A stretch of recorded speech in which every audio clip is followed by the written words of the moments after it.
Il voto non è un voto politico, sbagliano quelli a pensare che sia un risultato il 40% per Renzi e che il resto sia un risultato politico. Dall'altra parte non c'è un'alternativa, la gente chiede buon governo, ma chiede anche di governare bene con la Costituzione che c'è, quindi non lo leggerei semplicemente in chiave politica.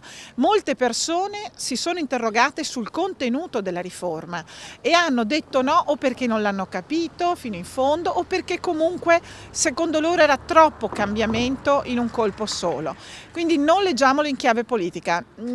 Sicuramente è stato sconfitto non tanto Renzi per la sua proposta di governo, ma è stato sconfitto per la modalità. Sulla Costituzione si deve unire, non si può dividere, e questo però è una lezione anche per tutti gli altri, che non pensino di esultare, perché gli italiani non hanno detto non ci piace Renzi, vogliamo Salvini, vogliamo Brunetta, vogliamo Di Maio, Presidente del Consiglio dei Ministri, no. Chi fa questa lettura continua a sbagliare la diagnosi e la ricetta per dare risposte finalmente concrete agli italiani che le vogliono sulle questioni vere: lavoro, giustizia, sanità, scuola migliore. Ecco, queste sono le risposte su cui dobbiamo lavorare e chi ha i voti in Parlamento ne ha la responsabilità. Come vede il governo nell'era post-Renzi? Cosa succederà adesso? Ma intanto vediamo la discussione tra Mattarella e Renzi, quali risultati porterà.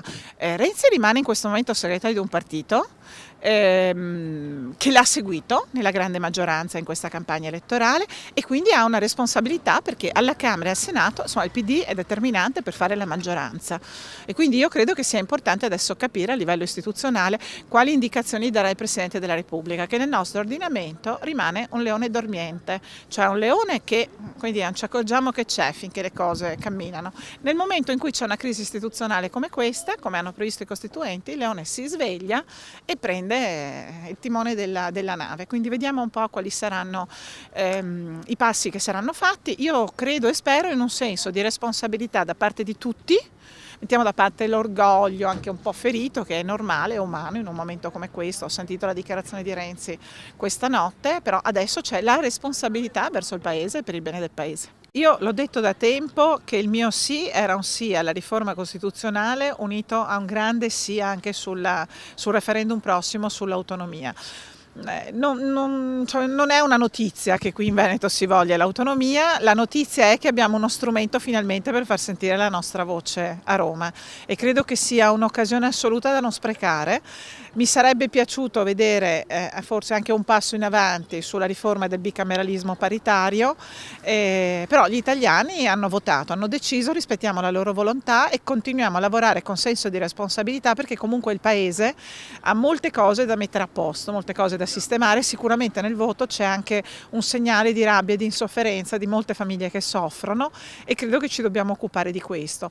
Per il Veneto poi avere lo strumento dell'autonomia responsabile che possa permettere strumenti maggiori per andare incontro alle esigenze delle nostre imprese e di chi in questo territorio comunque sente il disagio della crisi economica, credo sia un altro lavoro importante da fare e spero che il Partito Democratico su questo finalmente non balbetti più e dica finalmente con una parola chiara che l'autonomia è da sempre un nostro valore, tant'è che l'abbiamo messa noi in Costituzione nel 2001 e quindi camminiamo in questa direzione. Il referendum sull'autonomia è previsto da una legge emesso dalla Corte Costituzionale e va fatto comunque perché è uno strumento di democrazia diretta. Noi con la riforma volevamo aumentare gli strumenti di democrazia diretta, cioè quando i cittadini dicono direttamente se una cosa la vogliono oppure no, e questo è uno strumento di democrazia diretta per far sentire la voce dei veneti. Guai se un partito che si chiama democratico, io l'ho già detto in tempi non sospetti, sia al Partito Democratico del Veneto sia a Renzi, che da queste parti il tema dell'autonomia è importante, è autonomia responsabile, è strumenti per fare quello che siamo in grado di fare qui dal Veneto per aiutare i veneti e il resto del paese. Quindi ora è tempo su questo, insomma, di non stare più a discutere, a dividersi, o si è per l'autonomia oppure si è per la conservazione di qualcosa che ai veneti non piace.